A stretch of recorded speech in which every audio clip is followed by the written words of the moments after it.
Nathan Carter had seen his fair share of battles, but he never expected his toughest fight to be over porch lights. After serving as a decorated Marine for over 20 years, he had grown accustomed to the daily grind of military life. His home, a quiet suburban retreat in a peaceful neighborhood, was supposed to be the one place where he could truly unwind. It was his sanctuary, filled with memories of his wife, his kids, and the years he'd spent fighting for something bigger than himself. The house stood as a symbol of his service, quiet, sturdy, and unassuming. But when Nathan received an official letter from the Homeowners Association, HOA, he knew something was wrong. The letter was clipped to his mailbox with an official stamp, the kind that looked important but sounded absurd. The fine, a $50 penalty for having a light bulb in his porch light that didn't adhere to HOA-approved standards. Nathan chuckled at first, thinking it was a mistake. Surely an HOA couldn't be so petty? But as the letter was followed by several more, each more ridiculous than the last, it became clear that something darker was at play. At the center of the HOA's overreach was Karen, the president of the neighborhood's HOA board. She was a self-proclaimed rule enforcer, with an inflated sense of authority that bordered on obsession. Her sharp, judgmental eyes were constantly scanning the neighborhood for anything that didn't fit her vision of perfection. She and the HOA had one goal: to control every tiny detail of the lives of the homeowners. But Karen wasn't just another HOA president. She had a reputation for being ruthless. She seemed to have an unshakable belief that the neighborhood's rules were her personal law, and she wielded her power with a smug sense of entitlement. The ridiculous fines were just the beginning. What Karen didn't expect was that she had just picked a fight with the wrong person. Nathan's military background had taught him how to stand firm, how to fight for what was right. And now, with the injustice staring him in the face, he knew he wasn't about to let Karen and her HOA go unchecked.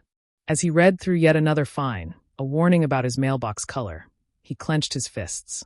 He wasn't just going to comply, he was going to fight back. And he wasn't going to fight alone. The battle had just begun, and the consequences would go much further than Karen had ever imagined. The next day, the situation escalated. Nathan walked out to find a thick envelope from the HOA sitting on his doorstep, the words "Final Warning" in bold red letters. He opened it, his heart sinking as he scanned the contents. The fine for the porch light was just the beginning. Now Karen had decided that his excessive use of outdoor space, specifically the simple act of parking his truck in his driveway, was a violation. The letter stated that his driveway was cluttered and unapproved for daily parking. The truck, a military surplus model he had restored with his own hands, was apparently an eyesore. The $500 fine came with a clear message: move it or face further sanctions. Nathan stood there, staring at the letter, his pulse rising. The truck was his pride and joy, and his only mode of transportation. It wasn't just any vehicle. It had served as a reminder of his years of service. To have it deemed unsightly by someone like Karen, who didn't know the first thing about respect or sacrifice, was insulting. Karen must think she runs this place like a dictatorship, Nathan muttered under his breath, shaking his head. He stuffed the letter into his back pocket, determined to do things his way. He wasn't going to let some power-hungry HOA president push him around. This time, it wasn't just about him. It was about the principle of it all. The following afternoon, as Nathan worked on his truck in his driveway, Karen appeared. She stood on the sidewalk, clipboard in hand, surveying him like a hawk. Nathan could feel the tension thickening in the air as she approached. "You can't park that here," Karen said, her voice dripping with authority. "Why not?" "It's my driveway," Nathan replied, his patience wearing thin. "It doesn't meet HOA standards," she snapped, glancing at her clipboard, her tone filled with the smug certainty that she was in charge. "You've been warned. If you don't comply, we'll have to escalate this to legal action." Nathan's eyes narrowed. He had dealt with more than his fair share of conflict in the military, and this woman, this self-appointed queen of the HOA, wasn't going to intimidate him. "You're not getting away with this, Karen," he said, his voice steady but firm. "I'll be looking into the laws around this. You can't just fine people for parking in their own driveway." Karen shrugged, clearly unconcerned. "You'll see. The board will back me up." With that, she turned and strutted away, her heels clicking against the pavement. But Nathan wasn't finished. If Karen thought she could bully him into submission, she was gravely mistaken. That evening, Nathan began digging into local property laws. He was no stranger to legal research. As a veteran, he had fought for justice in ways that didn't always make the headlines, and he wasn't about to let a petty HOA tyrant get away with such blatant overreach. It didn't take long for him to uncover something troubling. The HOA had been fining residents for issues that, according to local law, weren't even violations. Karen's power trip was just the surface. Beneath it, there were signs of corruption, a pattern of rules selectively enforced and fines imposed on a whim. Nathan's gut told him that there was more to this than a few overzealous regulations. And he wasn't about to let it slide. He was going to push back, harder than she could imagine. As the days passed, Nathan's defiance became a thorn in Karen's side. The HOA's response was swift and relentless. The fines kept coming, each more absurd than the last. First, it was his truck. Then they hit him with a fine for his front yard, claiming the lawn wasn't properly manicured, according to their exacting standards. Karen had already made it clear that she wouldn't back down, and Nathan wasn't the type to give in either. He had no intention of letting this petty tyrant dictate his life. But as the fines piled up, Nathan began to notice something strange. He wasn't the only one getting targeted by Karen's overreach. He had a neighbor, Steve, who had been living in the community for years. Steve had a quiet, humble home, and like Nathan, he kept to himself. Yet, Steve had received several fines for issues that seemed equally trivial. A missing street number on his mailbox, his fence not being painted the exact shade of white the HOA deemed acceptable. Nathan's curiosity got the better of him, and one afternoon, he knocked on Steve's door. The man invited him in for a cup of coffee, and they exchanged pleasantries before Nathan got to the point. "Have you had any trouble with Karen and the HOA lately?" Nathan asked, carefully watching Steve's face. Steve hesitated, then nodded slowly. "Yeah, a few times. But it's gotten worse in the last few months. I heard from some of the other neighbors that if you're not careful, you can get hit with a fine for just about anything. I think Karen's getting a little too comfortable with all that power. A few months ago, I had a small problem with the fence, and she made me pay a ridiculous fine. When I questioned it, she said I had to respect the neighborhood's image." Nathan's blood boiled at the thought of this overbearing woman wielding her power without any regard for fairness. "It's the same with me," Nathan said. "She's got it out for me because of my truck. I'm trying to find out what's really going on with the HOA." Steve leaned in, lowering his voice. "I heard some things people whispering about how Karen's got influence. I don't know if it's true, but they say the HOA board gets kickbacks from contractors to enforce certain rules. Like they'll fine homeowners for having issues with their lawns or mailboxes, then send them to specific contractors for corrections." Nathan's mind raced. Kickbacks? That could explain why Karen was so eager to enforce these ridiculous rules. It wasn't about maintaining order. It was about money. That night, Nathan began digging deeper into the HOA's financials. It didn't take long for him to find some strange discrepancies in the records. Several board members had financial connections to contractors who were supposedly approved by the HOA to handle property repairs. It was clear that Karen and the board were profiting off the fines they imposed on unsuspecting homeowners. As Nathan gathered more evidence, he started to think about how he could use this information to his advantage. He couldn't take down Karen alone. He would need allies. He started talking to his other neighbors, some of whom had also been hit with strange fines, and began planning his next move. Meanwhile, Karen was becoming more brazen. She had already sent inspectors to Nathan's home 3 times in the last week, all of them armed with their clipboards and a sense of superiority. Each time, Nathan refused to cooperate, quoting local laws and reminding them that his property was his own. But Karen was relentless. She knew this was no longer just about rules. It was a power struggle, and she intended to win. But Nathan wasn't going to let that happen. He was gathering his evidence, and he had a plan. It was time to take down Karen and expose the corruption that had been festering under the surface for far too long. The final straw came on a bright Saturday morning, when Nathan woke to find that his driveway had been dug up. He stood frozen at the front door, staring in disbelief as a crew of workers, none of whom he recognized, moved around with shovels and heavy equipment. His truck, still parked in its usual spot, was now surrounded by construction materials. Before he could react, Karen appeared at the end of his driveway, clipboard in hand, a smug grin plastered across her face. "Is there a problem?" Nathan called out, his voice tight with anger. Karen raised an eyebrow, her expression cool and controlled. "I'm afraid your driveway is in violation of HOA standards, she said, as though it was the most natural thing in the world. You'll need to remove the truck immediately. And we're placing a lien on your property until the situation is resolved. Nathan's blood boiled. This was it. She had gone too far. He stormed down the driveway toward her, his military training kicking in as he squared up. What do you think you're doing, Karen? He demanded, standing tall. You can't just come onto my property and start digging it up.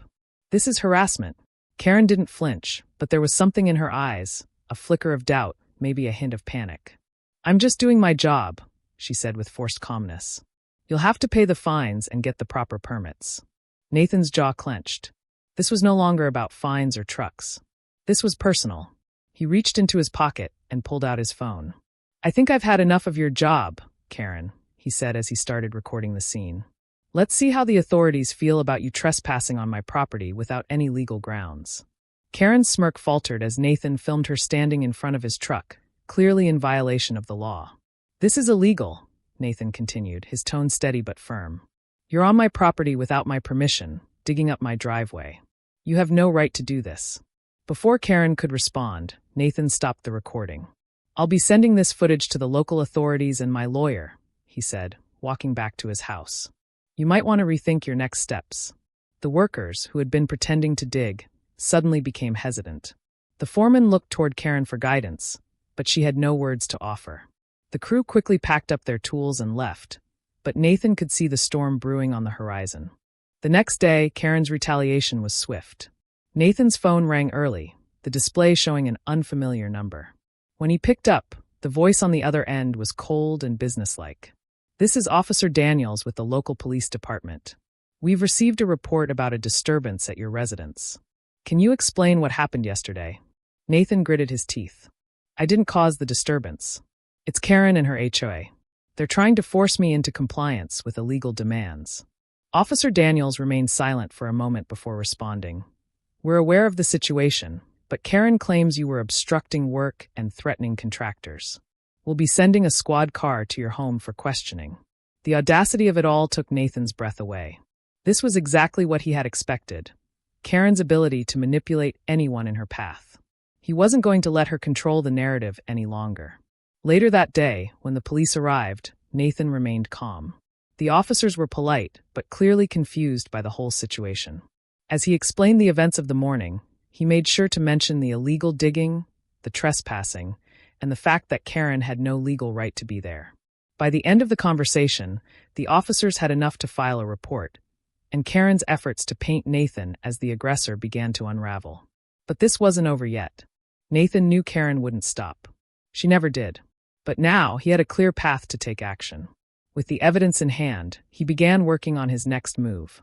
A public confrontation that would expose her for the bully she truly was. The wheels of justice were turning, and Karen's time as HOA president was coming to a close. Karen was beginning to crack under the pressure. The facade of control she had built around the HOA was starting to crumble, and it was only a matter of time before the entire neighborhood saw her for what she really was. But instead of backing down, she decided to go for one final power move, one last desperate attempt to regain her grip on the situation. It came in the form of a notice, another official-sounding letter. This one was addressed to Nathan, and it demanded he appear in court for obstruction of HOA work and intimidation of contractors. The charges were fabricated, of course, designed to intimidate him into compliance. Karen had pulled every string she could, but this time, her attempts to control the narrative were not going as planned. Nathan didn't flinch when he saw the letter. He'd been preparing for something like this, and now he knew exactly how to respond. The timing couldn't have been better, either. He had gathered enough evidence to bring Karen down for good. The police report, the footage from his cameras, and the testimonies from his neighbors. All of it painted a clear picture of corruption and illegal activity.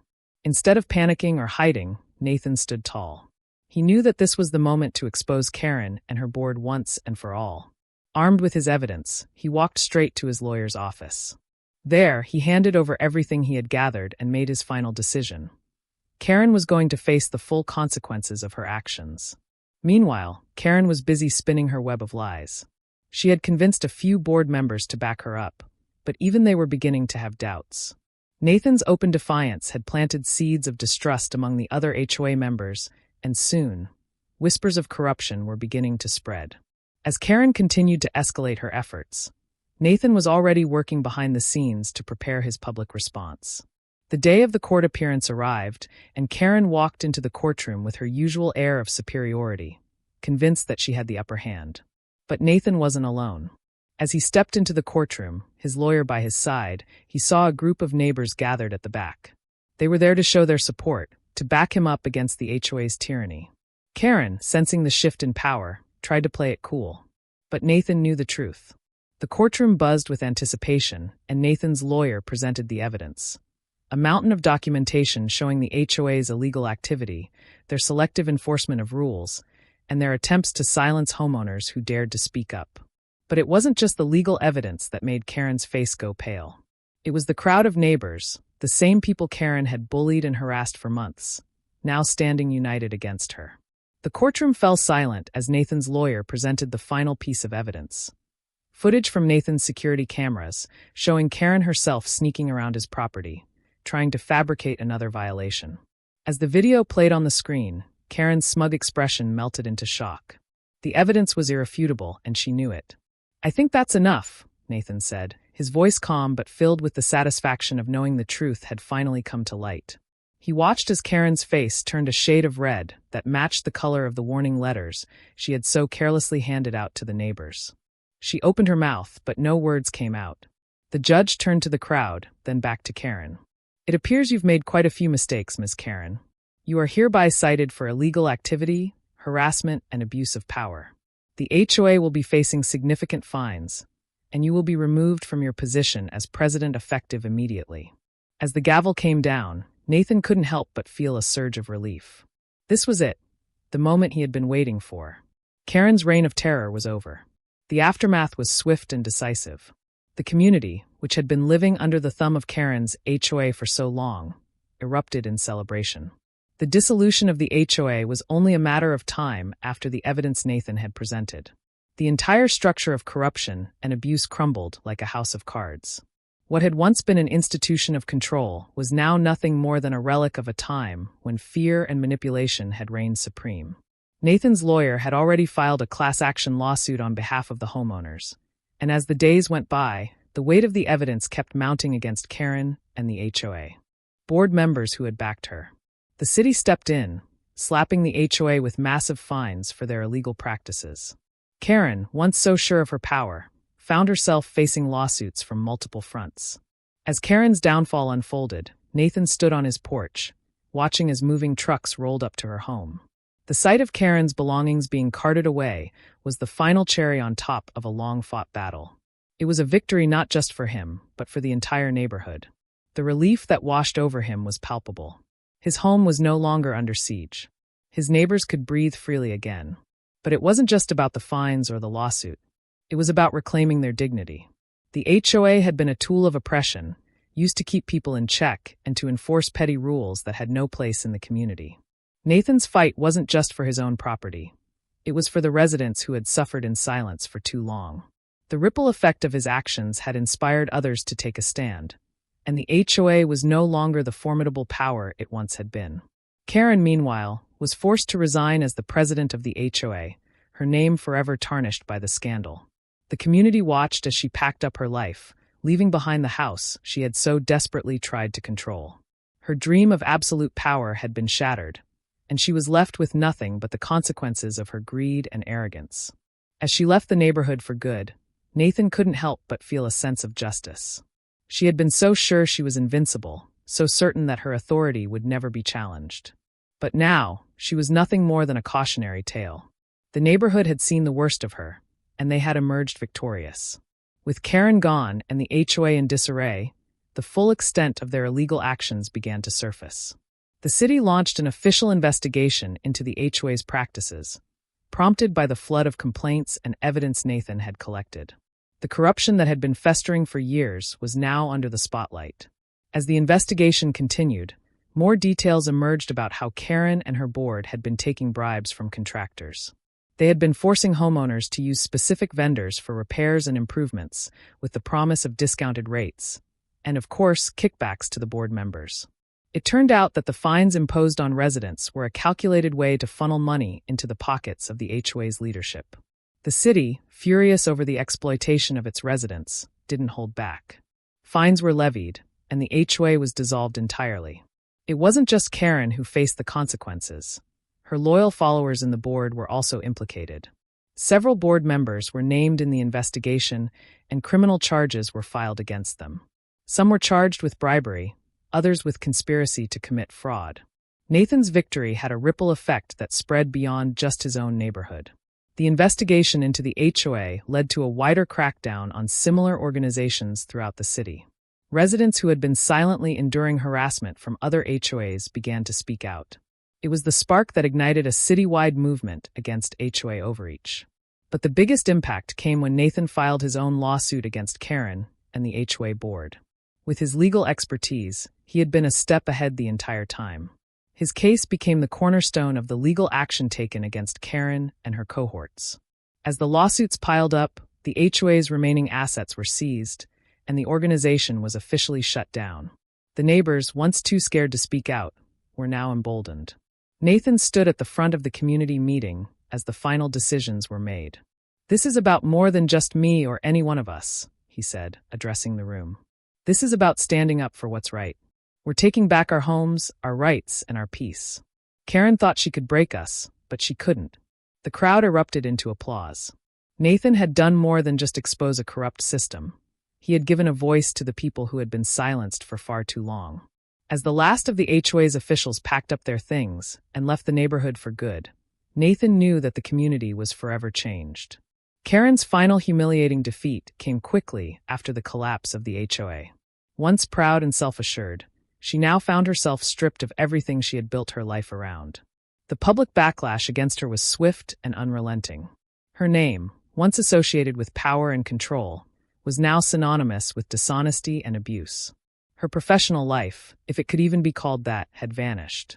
No one wanted to associate with the woman who had manipulated an entire community for her personal gain.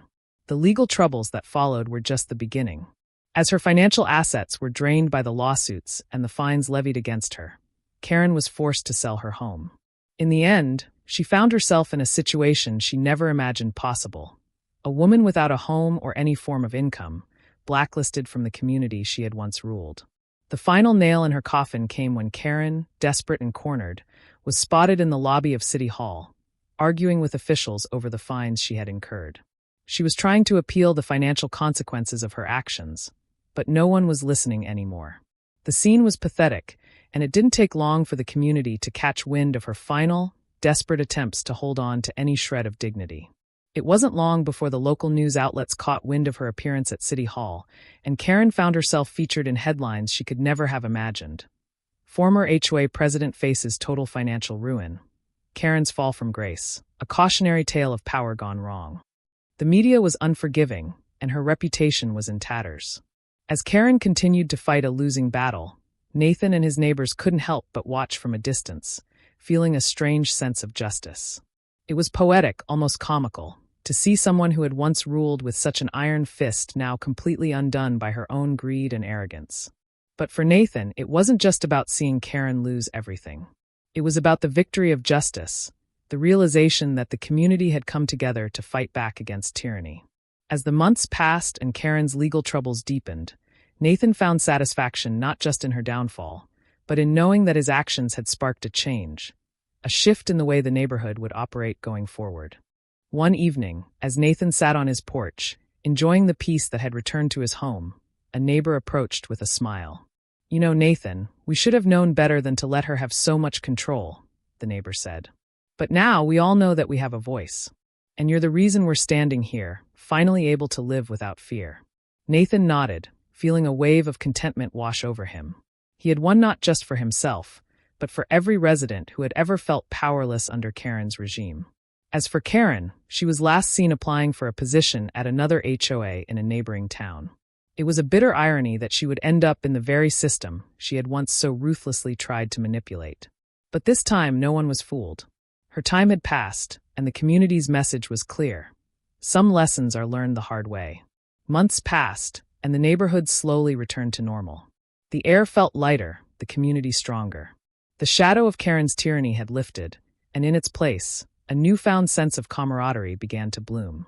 People who had once stayed behind closed doors, avoiding confrontation, now spoke openly about the power of standing up for themselves. Nathan's victory had instilled in them a belief that they didn't have to tolerate unfairness or corruption in their own backyard. One morning, as Nathan sipped his coffee on the porch, a neighbor came by with a mischievous grin. In his hand was a small, printed notice, a mock HOA violation. "They really tried," the neighbor muttered, holding it up. "A fine for excessive leaf piles." He chuckled as he handed it over to Nathan. The joke was clear. The HOA might have been gone, but the echoes of its absurd rules lived on in the form of playful taunts. Nathan couldn't help but laugh as he took the paper. If only they knew how much they lost. He took a sip of his coffee, looking out at the neighborhood that had rallied together, standing tall in the face of adversity. No longer afraid. No longer divided. He looked up as a few more neighbors walked by, giving him waves of acknowledgement and gratitude. A simple nod, a hand raised in recognition.